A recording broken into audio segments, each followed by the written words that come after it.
তৃতীয় শ্রেণীর শিক্ষার্থী বন্ধুরা, তোমাদের গণিত বইয়ের ১৯ পৃষ্ঠায় ৪ নম্বরে যে টিকচিহ্নগুলো দেওয়া আছে সেই টিকচিহ্নগুলো তোমাদেরকে সমাধান করে দেখাবো।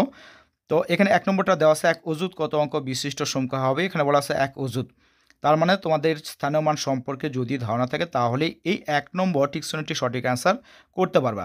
তো স্থানীয় মানের স্থানগুলো আমরা শুরু করি কোন দিক থেকে? ডান দিক থেকে, এককের স্থান থেকে। তাহলে একক, দশক, শতক, হাজার, অযুত। যেহেতু এখানে এক অযুত বলা আছে তার মানে আমরা অযুত পর্যন্ত নিয়েছি। তাহলে অযুত পর্যন্ত নেওয়ার পরে অঙ্ক কয়টা হবে? একটা, দুটা, তিনটে, চারটা, পাঁচটা। তাহলে এক অযুত কত অঙ্ক বিশিষ্ট? ৫ অঙ্ক বিশিষ্ট। গ নম্বরটা সঠিক। এরপর ২ নম্বরটা দেওয়া আছে, নিচে কোনটি বৃহত্তম সংখ্যা? এর আগের ভিডিওতে দেখিয়েছিলাম বৃহত্তম সংখ্যা এবং ক্ষুদ্রতম সংখ্যা কিভাবে বের করতে হয়। এখানে দেখাবো না, তাহলে সঠিক অ্যান্সারটি জাস্ট এখানে দেখানোর চেষ্টা করবো তোমাদেরকে। তাহলে ২ নম্বরের সঠিক অ্যান্সারটি কোনটি হবে? গ নম্বরটা, ৭,৯৮২। এরপর ৩ নম্বরটা দেওয়া আছে, চিত্রের বাম দিক থেকে গণনা করলে কালো রং করা বৃত্তটির অবস্থান ক্রমবাচক সংখ্যা কততম? এখানে বাম দিক বলতে এই দিক থেকে। তাহলে এটা হবে প্রথম, দ্বিতীয়, তৃতীয়, চতুর্থ, পঞ্চম, ষষ্ঠ, সপ্তম, অষ্টম, নবম, দশম, একাদশ, দ্বাদশ, ত্রয়োদশ, চতুর্দশ।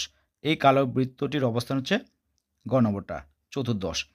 এরপর ৪ নম্বরটা দেওয়া আছে চারটা সংখ্যা, ২৫৯৭, ২৫৭৯, ২৭৫৭, ২৭৭৫। সংখ্যাগুলোকে বড় থেকে ছোট ক্রমে সাজালে নিচের কোন ক্রমটি সঠিক? এখানে সঠিক অ্যান্সারটি হবে ক নম্বরটা। এখানে সঠিক অ্যান্সার হবে ক নম্বরটা। এরপরে ৫ নম্বরটা দেওয়া আছে, প্যাটার্ন দেওয়া আছে ৫, ১০, ১৫, ২০, ২৫, ৩০। প্যাটার্নটির নিয়ম হলো, বোঝা যাচ্ছে এখানে ৫ করে বৃদ্ধি পাচ্ছে। তার মানে সঠিক অ্যান্সার এখানে কত? ক নম্বরটা, প্রতি ক্ষেত্রে ৫ করে বৃদ্ধি। ৬ নম্বরটা আরও একটি প্যাটার্ন দেওয়া আছে, আর এখানে খালিঘর দেওয়া আছে ৭, ১১, খালিঘর ১৯, খালিঘর ২৭। প্যাটার্নটির খালিঘরের সংখ্যাগুলো কত হবে? তাহলে এখানে পাশাপাশি সংখ্যা আছে কোনটা? ৭ আর ১১। এই দুটো সংখ্যাকে বিয়োগ করলে কত হয়? বিয়োগ করলে আমরা পাই ৪। এই ৪ই হবে বৃদ্ধিপ্রাপ্ত সংখ্যা। তাহলে ৭-এর সঙ্গে যদি আমরা ৪ যোগ করি ১১ হয়।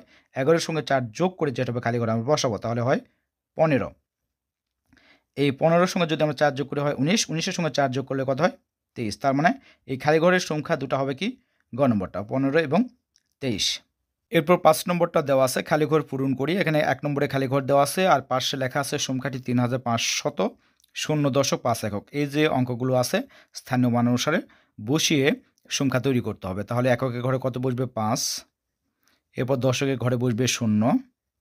এরপর শতকের ঘরে বসবে ৫, আর হাজারের ঘরে বসবে ৩। তার মানে সংখ্যাটি হলো কত? ৩৫০৫। একইভাবে ২ নম্বরটা দেওয়া আছে কি? এখানে এককের ঘরে দেওয়া আছে ৫, দশকের ঘরে দেওয়া আছে ৪, শতকের ঘরে দেওয়া আছে ১, হাজারের ঘরে দেওয়া আছে ৭। তার মানে সংখ্যাটি ৭,১৪৫।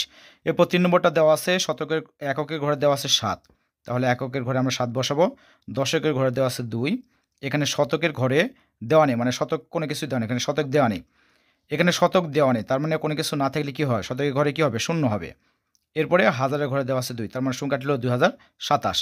৪ নম্বরটা দেওয়া আছে ৫,০০৬ একক। তাহলে এককের ঘরে আমরা বসাবো ৬। এরপরে দশক এবং শতক, এখানে দশক এবং শতক দেওয়া নেই, তার মানে কোনো কিছু না থাকলে আমরা দশক এবং শতকের ঘরে কি বসাবো? ০ বসাবো। তাহলে দুটা ০ হবে। আর হাজারের ঘরে কত দেওয়া আছে? ৫, তার মানে ৪ নম্বরটা হবে কত? ৫,০০৬। এরপর ৫ নম্বরটা দেওয়া আছে ৪,৩৭৫। এই যে সংখ্যাগুলো দেওয়া আছে স্থানীয় মান অনুসারে এই খালি ঘরে বসাতে হবে। তো ৫টা কোথায় বসবে? ৫ যেহেতু এককের ঘরে, তাহলে ৫ বসবে এখানে। এরপরে ৭ বসবে কোথায়? দশকের ঘরে যেহেতু, তাহলে ৭ বসবে দশকের ঘরে। আবার ৩ বসবে শতকের ঘরে, আর ৪ বসবে হাজারের ঘরে। একইভাবে আরও একটি অঙ্ক দেওয়া আছে, এখানে ৬ নম্বরটা সমাধান করব। ৬ নম্বরটা দেওয়া আছে ৫৪,০০৯। সংখ্যাটি হচ্ছে স্থানীয় মান অনুসারে আমরা এই যে অঙ্কগুলো আছে, সংখ্যার যে অঙ্কগুলো আছে সেই অঙ্কগুলো আমরা বসিয়ে দিব। তো ৯টা কোথায় বসবে? ৯ এককের ঘরে বসবে।